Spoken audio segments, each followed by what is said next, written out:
Hoje pela manhã foi promulgada, em sessão do Congresso Nacional, a emenda constitucional número 98. A alteração na Constituição permitirá que as pessoas que tenham mantido qualquer tipo de relação de trabalho com os ex-territórios de Roraima e do Amapá optarem pelo quadro em extinção do governo federal, se esse vínculo ocorreu entre a data de sua transformação em Estado, ou seja, em outubro de 1988. A emenda ela é oriunda da proposta à emenda constitucional 199/2016, que tinha sido aprovado aqui no Senado em março do ano passado. A PEC também dá aos servidores das áreas de tributação, arrecadação e fiscalização admitidos pelo Estado de Rondônia o direito à remuneração equivalente a dos integrantes das carreiras correspondentes da União. A regra vale para servidores admitidos até 1987 de Rondônia e até 93 pelo Estado do Amapá e pelo Estado de Roraima. De igual forma, por meio de emenda que apresentei a essa PEC, haverá o enquadramento de remuneração para os servidores que exerciam a função policial e estavam lotados nas secretarias de Segurança Pública dos estados de Rondônia até 1997, Amapá e Roraima até outubro de 1993. Eles serão enquadrados nos quadros da Polícia Civil do respectivo Estado, com os direitos, vantagens e padrões de remuneração recebidos pelos policiais civis. Destaco que apresentei essa emenda a pedido dos servidores da Aspometron, Associação dos Policiais e Bombeiros Militares do ex-território federal de Rondônia, cujo presidente é o nosso amigo Tenente Luiz Francisco Costa, o Costinha, um grande abraço, Costinha, e que tem como assessor jurídico o advogado José Kleber Martins Viana, e também dos servidores ligados à Associação dos Servidores em Transição do ex-território para o Estado de Rondônia, que tem como presidente o Antônio Barros, o Antônio Poeta.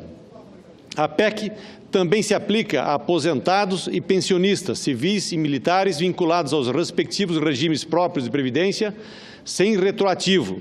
O texto prevê a compensação entre os regimes próprios dos Estados e da União. Portanto, este é um reconhecimento justo para esses servidores que prestaram relevantes serviços aos ex-territórios federais e que merecem esse enquadramento como servidores federais. Dessa forma, agradeço o apoio dos nobres senadores e deputados federais dos demais estados que nos ajudaram na aprovação dessa PEC, o que certamente trará benefícios para os estados de Rondônia, de Roraima e do Amapá, uma vez que deixarão de custear esses servidores na sua folha de pagamento. Será uma economia importante, que certamente poderá ser revertida em investimento na saúde, na educação e na infraestrutura desses três estados.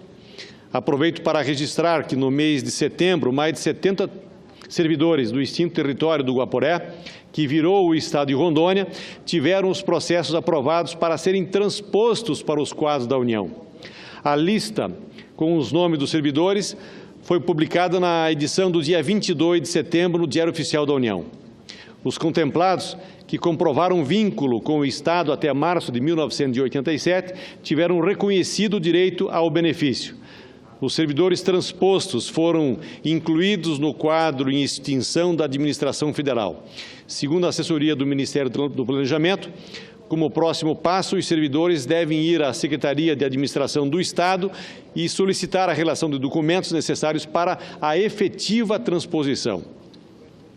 Embora integrem os quadros da União, os servidores continuarão prestando serviço ao Estado ou ao município na condição de cedidos, até que sejam aproveitados em órgão ou entidade da administração federal direta ou indireta. Até agosto desse ano, já tinham sido transpostos para a União 4.329 servidores, do total de servidores contemplados em portarias. 1.281 servidores ainda faltam ser incluídos no quadro da União. Sobre os servidores dos poderes Legislativo e Judiciário, o Ministério do Planejamento diz que está analisando os casos e divulgará o resultado em ocasião oportuna. O processo de transposição, resultado da emenda constitucional número 60, está em andamento desde 2010 e vem avançando paulatinamente. Outro registro que faço, senhor presidente, senhoras e senhores senadores, nossos amigos que nos acompanham pela TV Senado e pela Rádio Senado. Nessa tribuna, já ocupada por lideranças como Darcy Ribeiro, Abdias Nascimento, Jefferson Pérez e Alberto Pasqualini, todos do PDT, venho reverenciar o ex-presidente do Brasil, João Goulart, que nessa data marca os 41 anos do seu falecimento durante o exílio no Uruguai.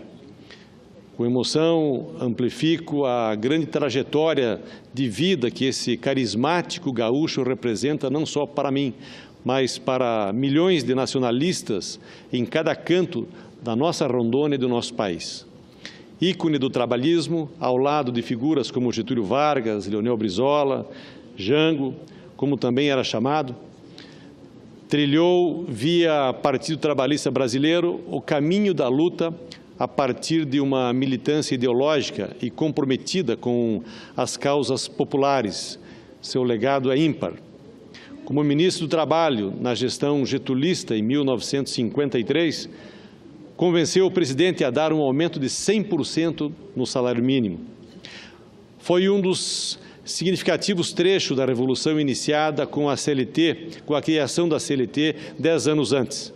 Essa ação endossou a necessária sintonia entre capital e trabalho a partir de um equilíbrio essencial.